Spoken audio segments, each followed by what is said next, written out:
আপনারা যেন সচেতন থাকেন, আপনারা যেন আপনাদের বিড়াল নিয়ে ভেটের কাছে এই গরমে দৌড়াদৌড়ি না করা লাগে। কারণ এই গরমে কোনো অসুখ হলে ভেটের কাছে নিয়ে যাওয়াটা অনেক বেশি টাফ ব্যাপার। কারণ এত বেশি গরম যে আপনি বাইরে বের হবেন, মুভ করবেন ওদেরকে নিয়ে, তাহলে ওরাও হাঁফিয়ে যাবে।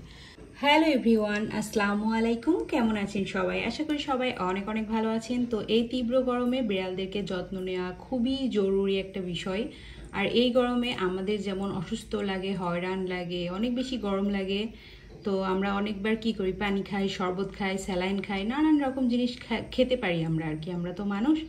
তো আমাদের পোষা প্রাণীর জন্য এই যে পানি খাওয়ানোর একটা ব্যবস্থা কিন্তু আমাদের করতে হয়। আর বিড়াল পানি খেতে একদমই পছন্দ করে না, আর এই গরমে বিড়ালের যত্ন নেওয়া, পানি খাওয়ানো খুবই জরুরি একটা বিষয়। তো এই জন্য দেখুন, আমি কিন্তু বিড়ালের জন্য সুন্দর করে চিকেন রান্না করে নিয়েছি, আর এই যে সুন্দর স্টক রেখেছি। আর এটা আমার বিড়ালটা খেতে খুব পছন্দ করে, এবং সব ধরনের বিড়াল এটা খেতে খুবই লাইক করে। তো আপনারা যেটা করবেন, বিড়ালের জন্য এভাবে খাবার রান্না করবেন। যখনই রান্না করবেন এরকম চিকেন স্টক দিয়ে রান্না করবেন। এদিকে আসতো বাবা, এখানে খাও। ভাবি কেমনই এত লক্ষ্মী, ওই যে খাটের নিচেই খাবে, ওখানে ওর ছোট থেকে খেয়ে খেয়ে অভ্যাস। যাই হোক, ও যেখানে ইচ্ছা সেখানেই খাক, সেটা বড় কথা না। কিন্তু দেখুন, এই যে আমার বিড়াল দুইজনই খুব সুন্দরভাবে চিকেন স্টক খেতে পছন্দ করে। আর এটা ওদের পানি স্বল্পতা পূরণে খুবই কার্যকরী। চিকেন স্টক যেমন ওদের শক্তি যোগায়, এনার্জি যোগায়, প্রোটিন যোগায়, প্লাস পানির যে শূন্যতা সেটা পূরণ করে। ওদের কখনো ডিহাইড্রেশন হয় না। আমার বিড়ালদের আমি কখনো পানি খাওয়াতে পারি না ওভাবে, ওদের আমি কখনো পানি খাওয়াই দেখি না, কারণ আমি চিকেন স্টক খাওয়াই। পানি বিড়াল কখনোই খেতে চায় না। তাই বলে যে আপনারা ওর সামনে পানি দিবেন না তা না, অবশ্যই ফ্রেশ পানি দিনে 2-3 বার চেঞ্জ করে দিবেন। কারণ বিড়াল পরিষ্কার পানি ছাড়া খেতে পছন্দ করে না, এবং পরিষ্কার পাত্রে ছাড়া খেতে পছন্দ করে না। তো এই বিড়াল যেহেতু পানি পছন্দ করে না, এই গরমে প্রচুর পানি খাওয়ানোর প্রয়োজন ওদের, তো সেই জন্য আপনাদের যেটা করতে হবে, এরকম চিকেন স্টক দিবেন খাবারটা রান্নার সময়। আর চিকেনের সাথে মিষ্টি কুমড়া বা পেঁপে এই টাইপের জিনিস দিতে পারেন, যেটা পানি শূন্যতা পূরণ করে। তো তাহলে ওরা কিন্তু খুবই দারুণ করে খেয়ে নিবে, এবং ওদের খুব এনার্জি থাকবে। এই গরমে ডিহাইড্রেশন হবে না। আমি যে এখন ভিডিওটা মেক করছি, আমার শরীরটা পুরোটা ঘেমে গিয়েছে, কারণ আর ফ্যান অফ করার মতো কোনো অবস্থা নেই, এতটা তীব্র গরম। তাহলে বুঝুন ওদের কি অবস্থা, ওদের শরীরে লোম আছে, কি একটা অবস্থা ওদের। তো এই জন্য ওদের যথেষ্ট পরিমাণ পানি যদি আপনি পান করাতে পারেন, তাহলে ওরা ডিহাইড্রেট হবে না।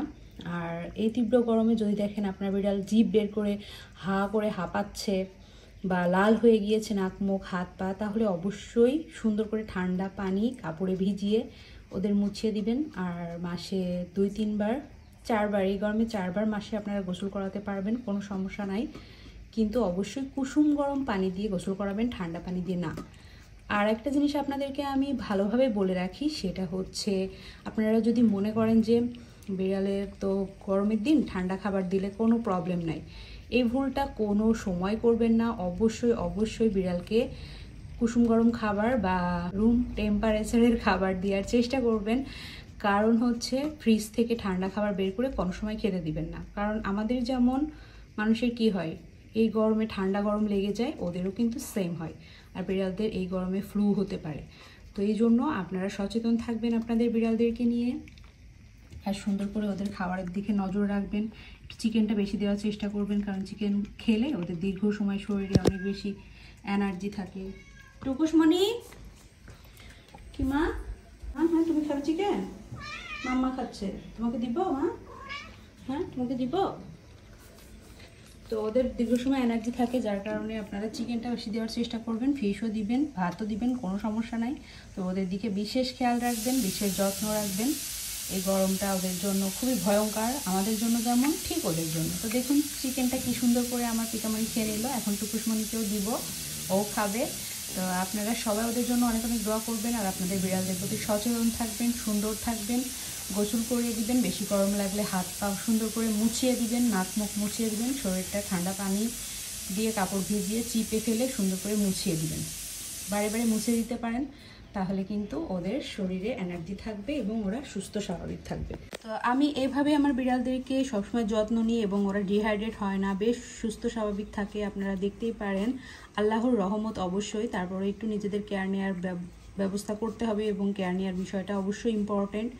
তো এই জন্য আমার বিড়ালরা আল্লাহর রহমতে বেশ সুস্থই আছে এখন পর্যন্ত। সবাই দোয়া করবেন যেন সুস্থ থাকে, আর আমি দোয়া করি আপনাদের বিড়ালরাও সুস্থ থাকুক। আপনারা যেন সচেতন থাকেন, আপনারা যেন আপনাদের বিড়াল নিয়ে ভেটের কাছে এই গরমে দৌড়াদৌড়ি না করা লাগে, কারণ এই গরমে কোনো অসুখ হলে ভেটের কাছে নিয়ে যাওয়াটা অনেক বেশি টাফ ব্যাপার। কারণ এত বেশি গরম যে আপনি বাইরে বের হবেন, মুভ করবেন ওদেরকে নিয়ে, তাহলে ওরাও হাঁফিয়ে যাবে। তো এই জন্য আমি বলি কি, আপনারা বাসায় থাকুন, কিভাবে সুস্থ রাখা যায়, ওদেরকে সুন্দর রাখা যায় সেই বিষয়টা খেয়াল রাখুন। তো আশা করি আমার কথাটা আপনারা বুঝতে পারছেন। বিনা খরচে আপনারা ওদের চিকিৎসাটা করুন। ভালো থাকুন, সুস্থ থাকুন। আল্লাহ হাফেজ।